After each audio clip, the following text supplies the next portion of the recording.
বিষয়টা এমন না যে সেনাপ্রধান দেশকে ভালোবেসে মায়ায় মমতায় আপ্লুত হয়ে সেই দিন গুলি করে নাই। মাইনকা চিপায় পড়ে ওই দিক দিয়ে ভারতের আদেশ পালন করেছে হাসিনাকে পালাতে দেওয়ার জন্য।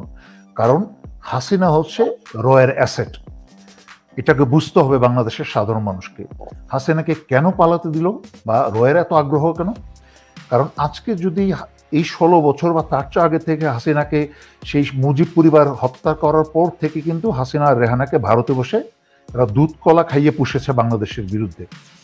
এবং এদেরকে যদি আজকে দুধ কলা খাইয়ে পুষে যদি বাংলাদেশের বিরুদ্ধে নিয়োগ করেছে, এত বছর বাংলাদেশে এত ক্ষতি করেছে, এখানে যদি ভারত শেষ মুহূর্তে যদি হাসিনাকে প্রোটেকশন না দেয়, তাহলে বাংলাদেশে আর কোনো দ্বিতীয় ব্যক্তিকে বাংলাদেশের বিরুদ্ধে দেশদ্রোহী হিসেবে হাসিনার জায়গায় আরেকটা তৈরি করা যাবে না। আরেকটা হাসিনা, আর একটা অসভ্য পুরুষ বা নারীকে তৈরি করা যাবে না। সেই কারণেই ভারত তার নিজস্ব স্বার্থেই হাসিনাকে প্রোটেকশন দিয়েছে। আর সেনাপ্রধান জাস্ট ভারতের আজ্ঞাবহ এবং ওই দিক দিয়ে জাতিসংঘের হুঁশিয়ারি সবকিছু মিলেই কিন্তু উনি মাইনকা চিপা পরেই। আর কারণ আরেকটা জিনিস বুঝতে হবে, মাইনকা চিপাই পরে কাজ করেছে। আমি তখন জেনারেল ওয়াকারের উদ্দেশ্যে আমি বলেছিলাম, যদি 24 ঘন্টার মাঝখানে শেখ হাসিনা পদত্যাগ না করে, তাহলে ক্যান্টনমেন্টের ভিতরে কিন্তু সেনানিবাসে আক্রমণ করবে। যখন আপনাদের বউ বাচ্চা নিয়ে যদি জ্বলন্ত গাড়ির ভিতরে জ্বলন্ত কিছু দুর্ঘটনা ঘটে, তার জন্য কিন্তু এই জাতি দায়ী থাকবে না। তখন 13 ঘন্টার মাঝখানে কিন্তু স্বৈরাচারী শেখ হাসিনা পালায়। তার মানে কোনো কিছুই কিন্তু জেনারেল ওয়াকার দেশের ভালোবাসায়, দেশপ্রেমে, প্রফেশনালিজমে করে নেই। কারণ আপনি দেখেন, আল্লাহ ওনাকে একটা বিশাল বড় সুযোগ দিয়েছে যে এই যে 5ই আগস্টের পরে যারা একটু চিন্তাশীল, যারা খবর রাখে, সাধারণ চিন্তাশীল হওয়া লাগবে না, যারা সাধারণ খবর রাখে, তারাও কিন্তু জানতো জেনারেল ওয়াকার শেখ হাসিনার আত্মীয় এবং শেখ হাসিনার কি বলে হালেই ধরবে, ওনার স্বার্থটাই দেখবে। কিন্তু তারপরও কিন্তু মানুষ একটা অত্যন্ত সহানুভূতির সাথে কিন্তু ওনার প্রতি একটা ভালোবাসা জনগণের এসেছিল। জনগণ কিন্তু ওনাকে একটা সুযোগ দিয়েছিল এবং ওনার ওই দিনের 5ই আগস্টের পরে একটা বিরাট বড় সুযোগ ছিল ঘুরে দাঁড়ানোর।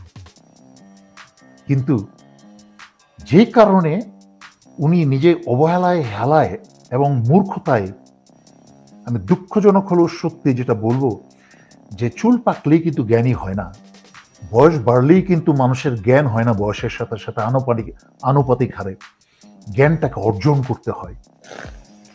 আর যেই রাস্তাঘাটে খাবারের অভাবে রাস্তার পাশে ফুটপাতে শুয়ে থাকে, তারও চুল পাকে, ঠিক আছে? আবার বিশ্ববিদ্যালয়ে, দেশে বিদেশে, অক্সফোর্ডে প্রফেসর মানুষকে শিক্ষা দিয়ে দিয়েও কিন্তু চুল পাকে। সো চুল পাকলেই, ওই যে উনি বলেছেন না, 40 বছরই চাকরিতে ছিলাম, 40 বছর চাকরিতে অনেকেই থাকে, ঠিক আছে? আবার অনেকেই আরো বিভিন্ন র্যাঙ্কে থাকে। তো সবার 40 বছর চাকরি করলেই বুদ্ধি হয় না। ওনার সুযোগটা আসলো, উনি সুযোগটা হারিয়েছেন। সুতরাং জেনারেল ওয়াকার পদে পদে ওনার পায়ের চিহ্ন রেখে এসেছেন বিভিন্ন ভুলের একটার পর, এবং শেষ মুহূর্ত পর্যন্ত ভুল করে যাচ্ছেন।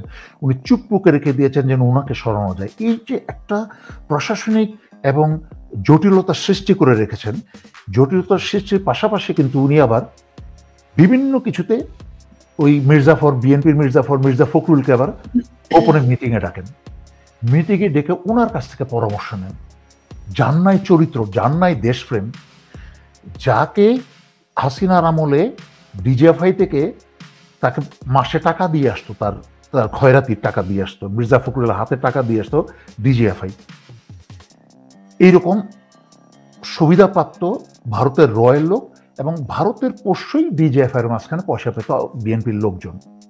এটা কি আমার একটা ক্লাস 5-6 বাচ্চাকেও যদি বোঝাই যে 16 বছর বিএনপি কেন স্বৈরাচারী শেখ হাসিনার পতনের কোনো এক দফা আন্দোলন দেয় নাই, সবসময় তারা দিয়েছে 22 থেকে 30টা 32টা, সবসময় তারা আন্দোলনের ডাক দিয়েছে ঈদের পরে, এবং জনগণ ক্লান্ত হয়ে গেছে। ঈদের পরে ডাক দিয়ে গিয়ে তারা প্রতি দফায় দফায় দফা পরিমাণ বেড়েছে, বাড়তে বাড়তে 22 থেকে 32 পর্যন্ত এসেছে।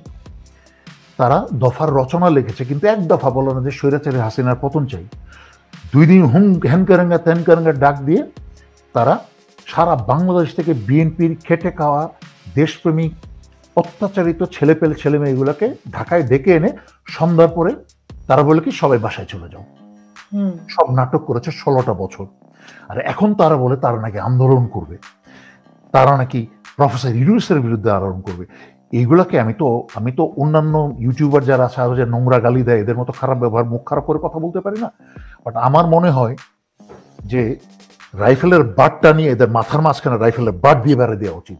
হাসনাত যা বলেছে সেটা কিন্তু বিনা মেঘে বজ্রপাত নয়, তার প্রতিটা কথার সাথে কিন্তু সকল কিছু সম্পর্ক আছে। এই সেনাপ্রধান গত 16 বছর কিন্তু এই সেনাপ্রধান বিভিন্ন র্যাঙ্কে এবং স্বৈরাচারী শেখ হাসিনার আত্মীয় হয়ে বিভিন্ন র্যাঙ্কে সুবিধা নিয়ে কিন্তু আজকে এই পর্যায়ে আসছেন। বলছি তোমাদের বিপ্লব চুরি হয়ে যাচ্ছে, তোমরা তো মারা পড়বা, দেশও শেষ হয়ে যাবে। তোমরা জলদি বিপ্লব করো, চুপ্পুকে সরাও। কারণ এই সেনাপ্রধানই কিন্তু চুপ্পুকে রেখেছে এই অজিত দোভালের নির্দেশেই। চুপ্পু হচ্ছে সাংবিধানিক কাঠামো। যেই চুপ্পু থাকলে, যেই প্রেসিডেন্টের স্বাক্ষর ছাড়া কোনো সরকারি চাকরিজীবীর কোনো চাকরি যায় না, নিয়োগও হয় না, চাকরি যায়ও না। ফার্স্ট ক্লাস গ্যাজেটেড অফিসারদের কিন্তু চাকরি খেতে হলে যদি প্রফেসর ইউনূস মাননীয় প্রধান উপদেষ্টা উনি যদি সেনাপ্রধানকে বিতাড়িত করতে চায়, চাকরি থেকে বরখাস্ত করতে চায় বা অবসরে পাঠাতে চায়, তাহলে কিন্তু চূড়ান্ত স্বাক্ষরটা লাগবে কিন্তু প্রেসিডেন্টের। ওই অঙ্কটার জন্যই কিন্তু চুপ্পুকে বসিয়ে রাখা হয়েছে ওইখানে। এবং সেনাপ্রধান যেন নিজের জায়গায় বসে থাকতে পারেন, এবং সেনাপ্রধান নিজের জায়গায় যেন বসে থাকতে পারেন, এটা কিন্তু ওনার ব্যক্তিগত ইচ্ছা না, এটা কিন্তু ওই অজিত দোভালের পরিকল্পনা, ভারতের পরিকল্পনা। কারণ সেনাপ্রধান নিজের জায়গায় থাকলে পরে ভারতের এবং স্বৈরাচারী শেখ হাসিনার পুরো যে অবকাঠামোটা সেটা অটুট থাকে। যার কারণেই কিন্তু আজকে প্রধান উপদেষ্টা প্রফেসর ইউনূস বিশ্ববরেণ্য ব্যক্তি হওয়ার পরেও কিন্তু উন্মুক্ত, প্রমাণিত, সমগ্র জাতির সামনে আন্তর্জাতিকভাবে প্রমাণিত যত আয়নাঘরের খুনি আছে, ডিজিএফআই প্রধানরা এবং চোর, বদমাশ, গুন্ডা, সকল লেভেলের ক্রিমিনালরা কিন্তু যার যার জায়গায় বসে আছে এবং তার সেনানিবাসের ভিতরে বসে আছে। এই যে যত কিছু হচ্ছে, আমি শুরু থেকে 5ই আগস্টের পর থেকে চিৎকার করে বলেছি, আমি হাসনাত, সার্জিস, বিশেষ করে সার্জিসের সাথে ফোনে যোগাযোগ করে ওর সাথে টেক্সট পাঠিয়ে ও আমাকে বলেছে, ভাইয়া আপনি আমাকে ভয়েস মেল পাঠিয়ে দেন, আমি দেখে নেব, খুব ব্যস্ত। কিন্তু ওরা বাচ্চা ছেলে তো ওরা বুঝতে পারেনি আসলে ওই মুহূর্তটার গুরুত্বটা কতটুকু ছিল, যার কারণেই কিন্তু গত 7 মাস বা এত মাস ধরে আমরা সাফার করছি। সেই সময় যদি বিপ্লবী সরকার গঠন হতো, সার্জিসরা যদি অন্যদিকে মনোযোগ না দিয়ে যেই ভাইয়াটা এতদিন ধরে কথা বলছে এবং সবার আগে মিডিয়া যুদ্ধ শুরু করেছে বাংলাদেশে স্বৈরাচারী শেখ হাসিনার বিরুদ্ধে, একটু গুরুত্ব দিয়ে শুনতো, তাহলে কিন্তু আজকেই পরিবেশ হয় না। তখন আমি ভয়েস মেল পাঠিয়েছি, অহংকার করি নাই যে আমি ছোট, আমরা একটা টিম হিসাবে কাজ করেছি, আমি মেসেজ পাঠিয়েছি, ভয়েস মেল পাঠিয়েছি, যেটাই কাজ করি, যেটাই কাজে লাগে। সোজা কথা হচ্ছে যে 16 বছরে ওনার বিভিন্ন ভূমিকার কথা যদি বাদেই দিই, শুধু 5ই আগস্ট থেকে ধরি, কি করে ছাত্রদের এই বিপ্লবকে ছিনিয়ে নিয়ে আসিফ নজরুলকে দিয়ে তড়িঘড়ি করে সরকার গঠন করা 2-3টা ছাত্র নেতাকে নিয়ে সংবিধানের অধীনে, কোনো কিছুই কিন্তু পরিকল্পনার বাইরে হয়নি। আপনাকে বুঝতে হবে বিপ্লব মানে হচ্ছে সবকিছুই মানে জাত অবস্থা, কোনো কিছুই শৃঙ্খলার মধ্যে না, কোনো কিছুই নিয়ন্ত্রণের মধ্যে না, সেটার নাম হচ্ছে বিপ্লব। কেউ কারোর কথা শুনছে না, কি হচ্ছে কেউ জানে না।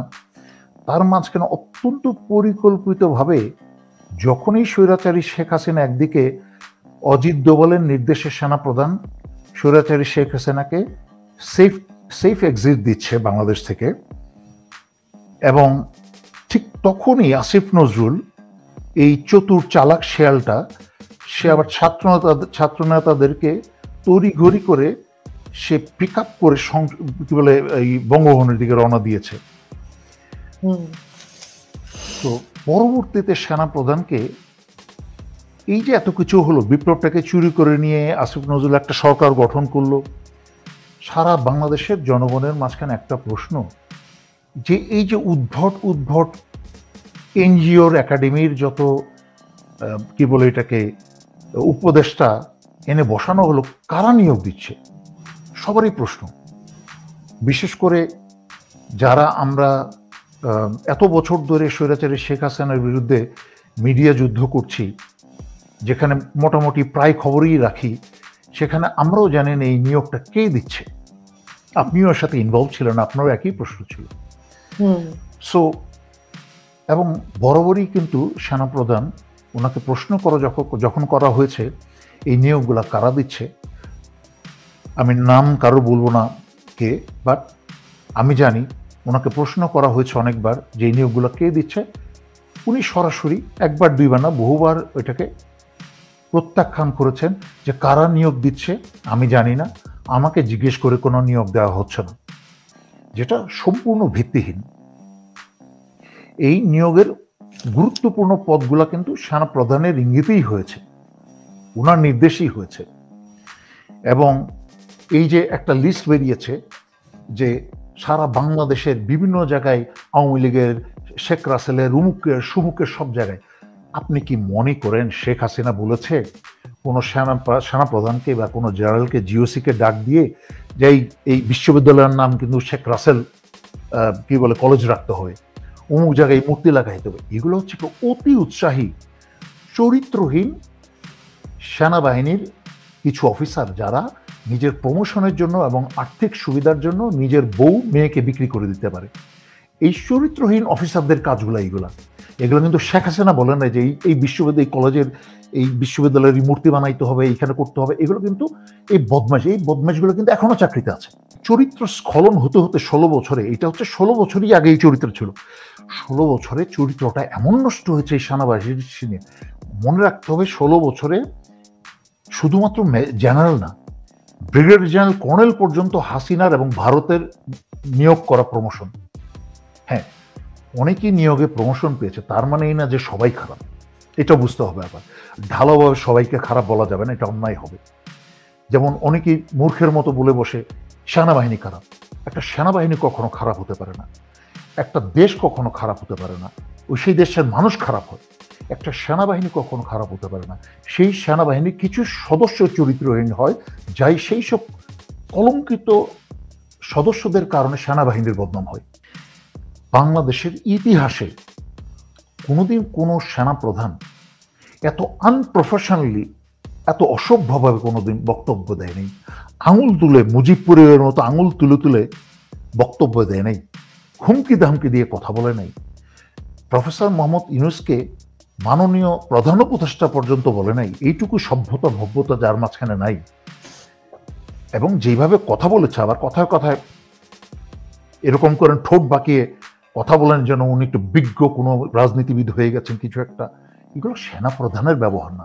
এগুলো হচ্ছে কিসের সাইন জানেন? ওই হিটলারের আমলে, হিটলারের অধীনে, হিটলারের সুবিধাপ্রাপ্ত অফিসাররা যেরকম ছিল, বাহিনী প্রধানগুলো অফিসাররা যেরকম ছিল, ঠিক এই বর্তমান সেনাপ্রধান, জেনারেল আকবর, তার জেনারেলদের সবার কথাবার্তার স্টাইল দেখলে অফিসাররা যেভাবে কথা বলে আমরা কল্পনাই করতে পারি না